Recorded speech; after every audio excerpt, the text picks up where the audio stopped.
Hi, and welcome everyone to another broadcast. This is Community Wednesday. I am your host, Professor Tuck. Um, Today is Community Wednesday, and every once in a while I will have a pre-done topic, and sometimes I like to come in and I like to riff. This is open for those of you that would like to chat and ask questions along the way. You are encouraged and invited to do so. If you're over in the green room, I would like to say thank you guys for being in the green room. If you come on over to Patreon, which the link should be down in the description, if you come on over to Patreon, you can join the $5 or $10 membership and become a member of the Green Room. You get to have a conversation with me before and after the broadcast. So we do about 30 minutes to an hour broadcast here, but 30 minutes before the broadcast starts and for about 30 minutes after the broadcast ends, we sit back and we just chit chat amongst each other. It's a bring your own beer, bring your own herb type of thing, but we all sit back. It's very loose fit. We don't record any of this, so you don't, at least in the green room, so you don't have to worry about privacy. It's a room that gets recreated once a week. So if you are a member, you will see it in the post section once a week, a link to the broadcast. And every once in a while, especially on Fridays, I like to open it up to not just the paid members, but to the free members to give you guys a little bit of an inside look on what happens with. Or look at what happens in the green room. So if you're considering a green room membership, you should definitely get a free membership over on Patreon. And if you would like to check out the green room, at least on Fridays, you'll get an opportunity to come in and join the rest of the community. And maybe you might like it, maybe you won't, but it's just a way for you to try it out and see if you like it, because that's the main thing about this membership. If you want to support this broadcast, this is a user-based, a viewer-based, a viewer-funded broadcast. So through your memberships, whether it be over here on YouTube or over on Patreon, your memberships make sure to keep this broadcast up, alive, and going. So it looks like we've got some people here that are starting to join us. I wanted to wait a minute to kind of get everybody going. If you're watching this ex post facto, again, if you guys want to if you guys want to get over there to my website, hobotuck.com, if you sign up for the weekly digest, I send it out every Saturday. If you sign up for the weekly digest, I send it to you, and that way, if you miss a broadcast, you can catch it, and it'll be linked right there on my website. And there was one other thing I wanted to talk about, but apparently I have was talking about one other thing, and I forgot. But today I was reading an article.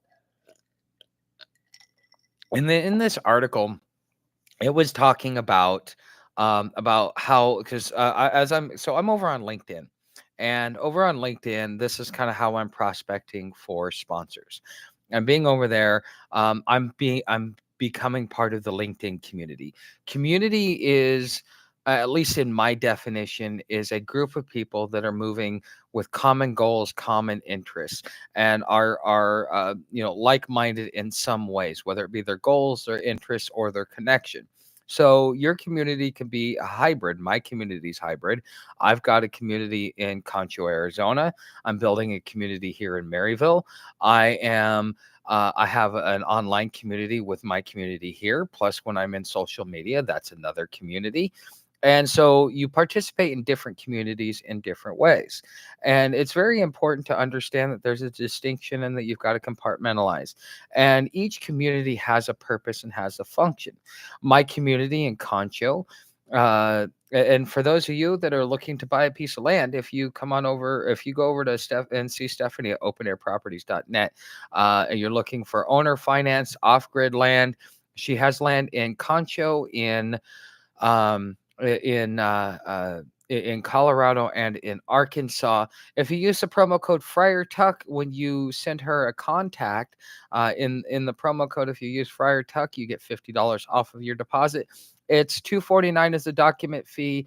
It's $100 deposit. So if you use Friar Tuck, you will get $50 off of that $100, and it's generally about $200 per acre. And it's a blank slate of land, so you can do whatever you want. So if you're an off-grid or a homesteader or anything else like that, that is something that you might want to consider. So, getting back into community again, uh,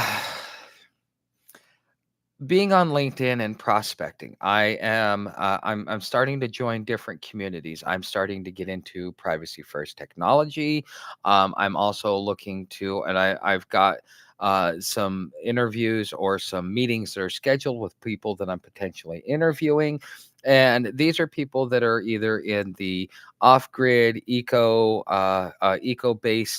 or privacy-based businesses or platforms, and this is what they do. And so one of the arguments that was coming across is that, with all of the things that are being done to the air, such as the Clean Air Act and maybe even the Clean Water Act, and all these parts per million that need to be in the carbon footprints, and all these different things that they have to be able to regulate the quality of air in which we breathe, which is just as important, if not more important, than our need or use of what's it called, of water. Because the thing is without air you can only go 5 minutes without air, you can go 3 days without uh without water, and I think it's you can go up to 30 days without food before you're no longer on this plane, you no longer exist as a human being. And so air is the most important thing. But what they're talking about is, like, as human beings, we need to be able to have food. And with our food, what we need to be able to do um, is we need to be able to have growable soil. But here's the problem, and this is a problem that I think that most people misunderstand, is that yes, we see that there's an issue with the green agenda. We see that there's an issue with a lot of this stuff, and we go, hey, this is just part of population control or other things that you might think, because there's a lot of conspiracy theories about this, and there is some truth in them, but it's not as nefarious as everybody says it is. If you've listened to past broadcasts, you would definitely be able to hear this. So, or you would have heard this from me in the past. But the reality is, and we found this out in the 1930s when the Ford Foundation did its report, is that we have a population problem. Cow farts is a way to regulate, a way to make money, is a way for them to have control. Cow farts and reducing the number of cow farts is not going to do anything to reduce the carbon emissions, because the amount of carbon that a human being puts out in its lifetime is somewhere around 45 tons. The amount of carbon that a cow puts out is somewhere around maybe 3 to 6 tons in its lifetime. It's not very much. And so a cow fart is not going to make a significant difference, because what we're doing is we're chipping around and we're trying to go after certain things. But why are they really going after and saying, hey, we don't we think that cow farts are bad, and so therefore we need to have vegetable meat and all these other things? Why is this happening? Well, it really boils down to the soil, which is what this article was talking about, is that um, by having livestock, it takes away arable land. You can only feed so many people off of livestock compared to a farm. The per acre and all this other stuff, it costs to be able to feed a human being is much higher with livestock. That's why meat costs more than vegetables, is because you can get more and it grows so quickly, so easily. It doesn't take a lot of time. You don't have to wait months to years for your product to mature, to be able to take it to slaughter, to have it processed, to bring it to market. Versus if you pull up a head of lettuce or an onion, it just needs to be rinsed off, transported, and shows up in the store. It's the cost of production, the cost of being able to get it to people is much quicker. And not only that, since the Ford Foundation told us that we had a population problem, i.e., the amount of people that were pulling on the amount of finite resources in on this planet, whether it be air, water, resources such as minerals, such as like petroleum, such as plastics, such as all the different things in which we pull from the earth. We have reached a point in our population, which was right around 1 billion people, maybe like 1.2 billion people at the time this report was done, there was about 1.2 billion people on this planet, and that was starting to take a drain on the ecosystem. The water could not filter itself enough to be able to provide fresh water downstream, even if it got a little bit contaminated by a factory. Because one factory, the nature can be able to filter it out and do its trillions of dollars worth of fixing of the whole ecosystem. Okay, so I think there was a report. I think the Earth does somewhere around $3 trillion worth of waste and resource management, just in what it does naturally as just part of being a living being, the Earth.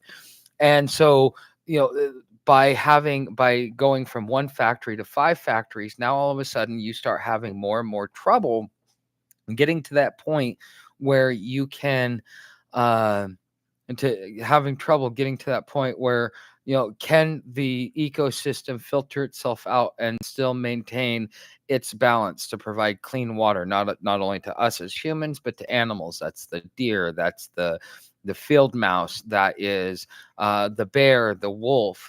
All of these animals need to be able to partake in that water source, and they need to be able to have a clean and pristine water source because the earth has the ability to provide that for us. But because we have gotten to a point where we have so many people, that we are putting more of a strain on the ecosystem that was only built at a specific capacity. We have brought this planet past capacity. It's not, oh, there's look at all this arable land. You got to realize it takes so many acres of land to support one human being. That's air, that's food, that's land, that's a place to live. That's other resources that are there for the human being to use. It's not like all of a sudden, oh yeah, I'm one person, and so if I can have all this as one person, then we could have this for a billion people. If you've got a large pot of soup, it can only feed so many people before you run out of soup. And the earth, in a lot of ways, is the same way. And so, by them saying, well, now we need to start having regulations on the soil. We need to start regulating how the soil is made. We need to start like looking at parts per million and replacing the nutrients and things like that. But is that really going to solve the problem? Or is this just another one of these Green New Deal dreams that we keep hearing about? And in reality, it is just another dream that is going to be passed on to us. And we're going to start seeing this over the next few months to few years start to pop in and be part of our normal culture. It's just a matter of fact, just because of how popular environmentalism and the green agenda has become. Whether it's effective or not, it does not matter. As long as they can keep raising money, bringing awareness, and using awareness as a way to add regulation, which therefore does nothing effective to be able to fix the problem. And then, but the thing is, we keep throwing money at it as if the problem can be solved. And this doesn't work with homelessness. It doesn't work with any problem that we've ever had. So why would we expect it to work now? But we as human beings, we like doing the same thing over and over again, expecting different results. And that's not really that's really what we're moving into. And if any of you guys have any comments or questions, especially in the green room, that's what you're there for. Make sure you throw one up in the chat so that I can answer it if you guys would like me to expand more on some of the things in which I'm talking about. Mm. So, if we're going to start doing regulations on the soil, what benefit is this going to bring us? How is regulating the soil and making sure that there's enough soil?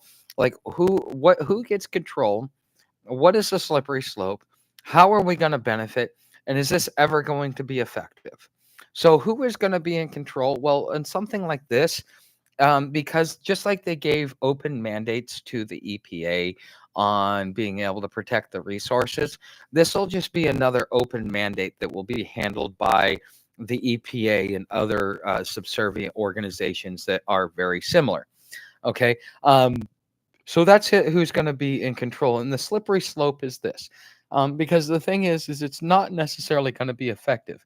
We cannot put back more nutrients than we are taking out, because the system is beyond capacity. So yes, we can sit there, we can say, well, yes, you got to add more fertilizer. But one of the things that we've learned about fertilizer is that by adding the fertilizer, the soil becomes dependent, and it gets depleted on nutrients. The way that we used to do it back in the day is that you would grow corn on it one year, you grow a different crop on it the next year, and you grow a different crop on it. So each plant took out a different set of nutrients, and then you let the previous year's crop compost into that, so that therefore some of the nutrients are actually returned to the soil, so that the soil can keep providing that for you. But when you keep building the same crop year after year, pulling the same nutrients year after year, at some point in time, all of those nutrients are going to have to be synthetic. And if you don't like all the chemicals that they're putting in your food right now, in order to be able to put all of the nutrients back in there and to restore the ground, the amount of chemicals that we would have to put in there would be crazy. And how much is that going to contaminate our groundwater? Because we're playing chemistry with the earth, and the earth has a better understanding of chemistry than we do. Because I mean, look, it was here before we were. So the earth has a better understanding of chemistry than we do, and so therefore we're like children with a loaded weapon, going into playing with something that we necessarily shouldn't be playing with. And this is something that I think is definitely bothersome as far as how we're approaching it. Because are we actually effectively, fixing anything? No, we're making it worse. And then there's going to be a new problem that needs new money, that needs new technology, that needs new resources. And so, are we solving anything? Sam, get back here. Are we going to are we going to need these resources, and how is this going to affect our resources moving forward? And just like the homeless issue, and this is what I was explaining to my friend earlier today, is that when it comes to the homeless issue, people are always going to be homeless. Why are people always going to be homeless? They're always going to be homeless because um, as long as you have a scarcity based system, which means that there's a limited supply, in order to have that limited supply, that means that there has to be some with and some without.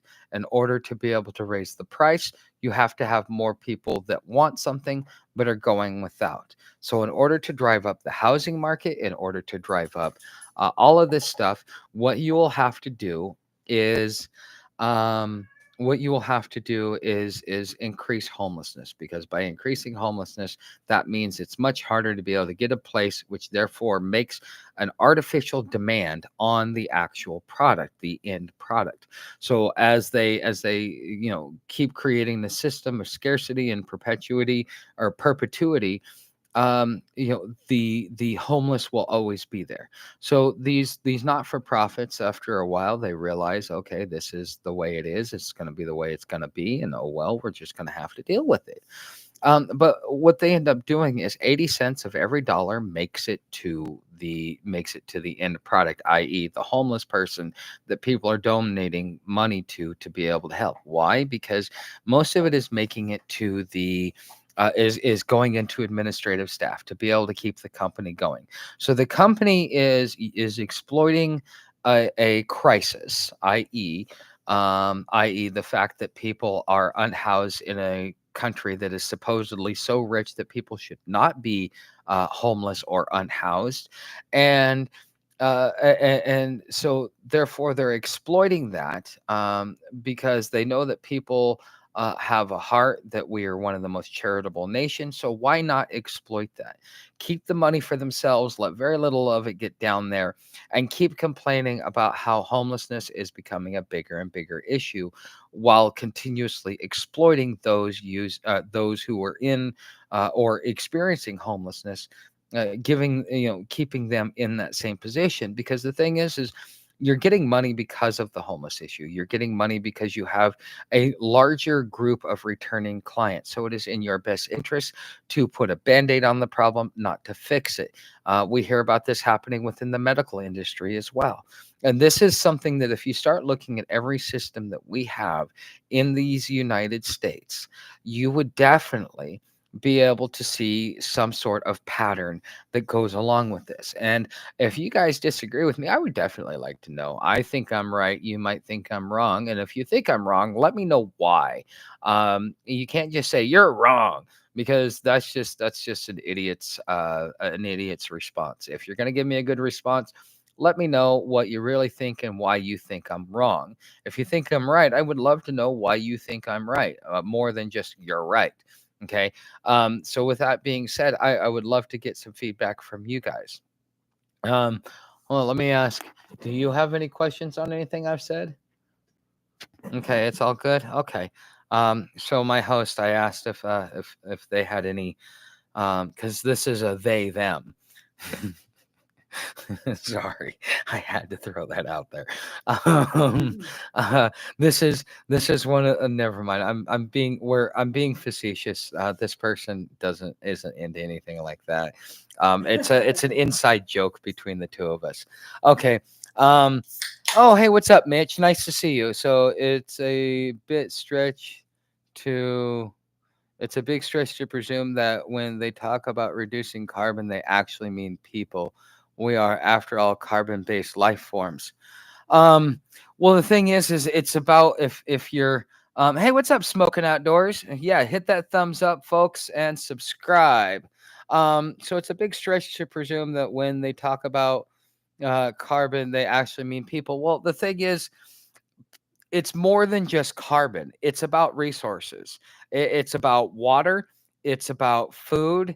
It's about arable land. It's about more than just carbon. They're focusing on carbon because, in the same way that you can't go save a grub in China, because nobody wants to give money to save a grub, but they will give money to save the panda bears, and so therefore they become the panda bears. In the homeless community, it's the veterans that are our panda bears. If you want to help all homeless, you just use veterans as a way to be able to gain money, because everybody wants to help the veterans.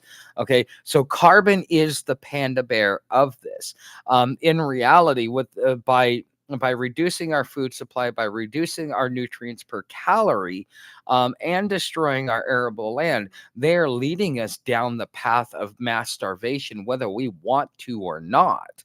Um, that's just kind of the way it is. So there's definitely money in poverty. Machines don't need people.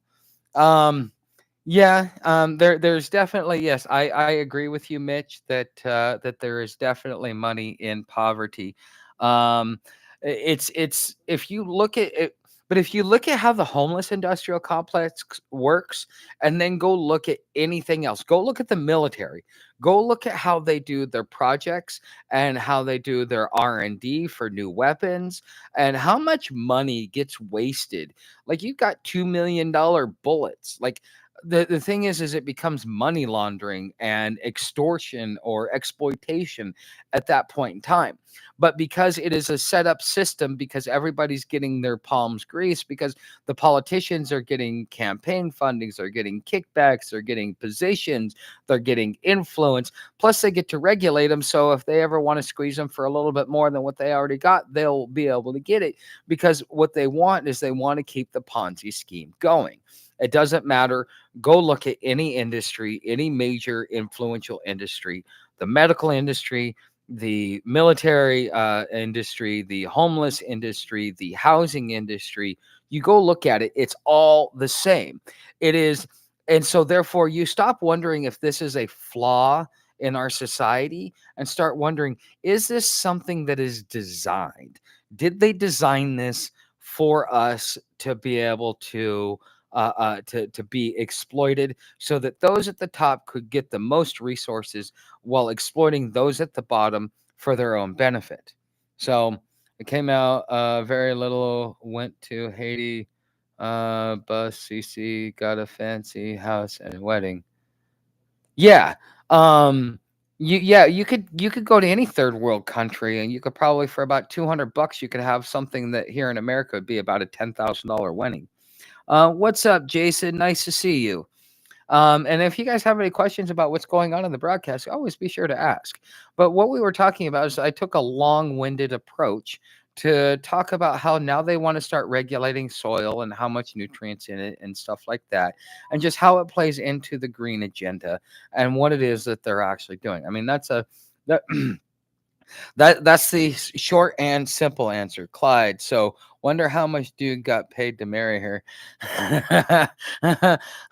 Yeah, I actually is kind of funny story. I know it's a little bit off topic, but my mom had a couple of friends that were, very very strong lesbians, we'll say.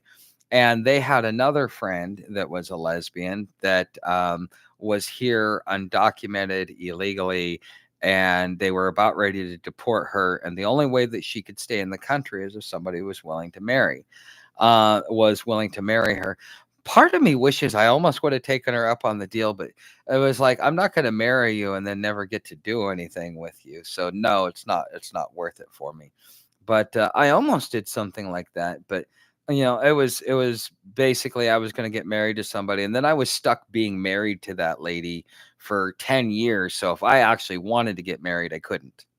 So, but anyways, okay. So that is so for those of you that are wondering like who else I'm talking to, because I'm talking to Mitch and Clyde and some others over in the green room. If you want to become a member of Patreon, it's $5, $10 a month. Come on over there. It's and you have the ability to interact with me in the green room before and after the live stream broadcast. So for those of you that are here, I hope that you got some value out of this. I hope that it expanded your view and your understanding of what's going on with the soil. Because if you're going to be an off-gridder, if you're going to be somebody that is going to live off of the land, this is something that we as people need to kind of be aware of. We need to be aware that that this is going to happen, and this may affect how you grow. Because if the EPA gets involved in it, then they could technically take complete control over all grow operations in the United States, including those that have gardens on their land. And this could definitely go down a road where it could very easily they could take over complete control. And so therefore, once they have control over the food supply, they have control over the money supply, and then they have control over the economics and the politics. At what point in time do we have any autonomy? As you see, all of these things that are happening are more or less to tighten a noose around us so that we have no way of escape. I know some of you guys are Christians. I talk to you guys in the background, and you guys talk about the mark of the beast, and I've actually said comments to people that the 666 actually translates to God Pope Church. And so if you know the history of the Catholic Church, you would understand that the Catholic Church is actually the Antichrist. Uh, Jason, this started way before then. Go find the encyclopedia to Global 2000, because before Agenda 21, 2030, 2050, all these different agendas came up, there was one source. It all started in one place, and it started with Global 2000, and that got started. So the actual history, for those of you that have not heard it from me for the umpteenth time, the exact history on this is that in the 1930s, the Ford Foundation did a big study or a report on resource management and how resources would be managed in the future. And that's when they realized that the population was growing out of control. And so this is where the whole talk about resource wars began, including water wars and other wars. And I even watched a general up before Congress giving his report, or his strategy for a theater in order to get the next star. And this is exactly what he was talking about, was resource wars of the future. It would be over oil and water, because those are going to be the most important things because of the pull on resources. So this has been going on for almost 100 years. Out of that, They tried to get they tried to get government to commission a study so that therefore government could regulate it and they could influence it by offering solutions and da da da da da. But when Eisenhower came in, he said, "Screw those new dealers," and so it was put on the table. And they thought, "Well, hey, Kennedy's a Democrat, just like Truman and FDR. Maybe he'll be our boy." And so they, in 1960, before the election even started, they commissioned a report, which is also known as a Paley report. This Paley report was pushed in and was finally adopted by Richard Nixon in 1968. And we started seeing it with contraception and birth control. We also started seeing it manifested in Roe v. Wade and other things. What they came to the conclusion was, even though the people were starting to reduce their family size to kind of meet the natural demands of nature, uh, the government felt that it was smarter than us and that we could not be trusted. So therefore, they decided to use policy as a way to destroy the family, destroy the communities, and essentially make the desire to reproduce almost non-existent. And it's being done through policy. And it's not, oh, they're gonna put you all in FEMA camps. No, it's a policy. The policy is all these different things. But that's just kind of that's the true history. If you want to understand all these agendas, it's more or less about influencing policy to reduce the desire to reproduce.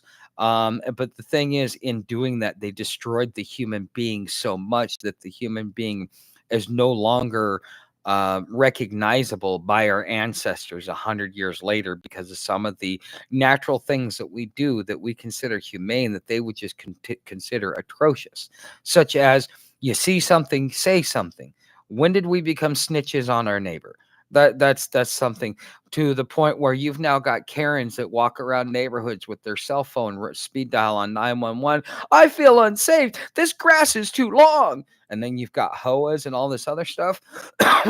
That would make our ancestors sick to their stomach to know that we subjugated ourselves. They would look at us less than the slaves, because we willfully did it. They were at least captured and brought here against their will. We did it willfully.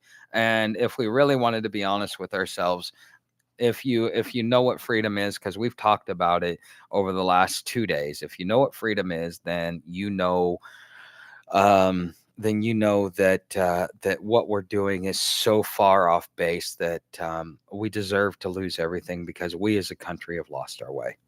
Okay. All right. So it looks like the comments, smoking outdoors, or yeah, smoking swamp. Glad to see you. I make my own soil compost. Yes, swamp. But here's the thing: if they regulate how you do that, you may not be able to do it legally moving forward. And then with them using, like, so in Concho, they a couple of months ago now, they had a U-2 plane that flew over to map the area.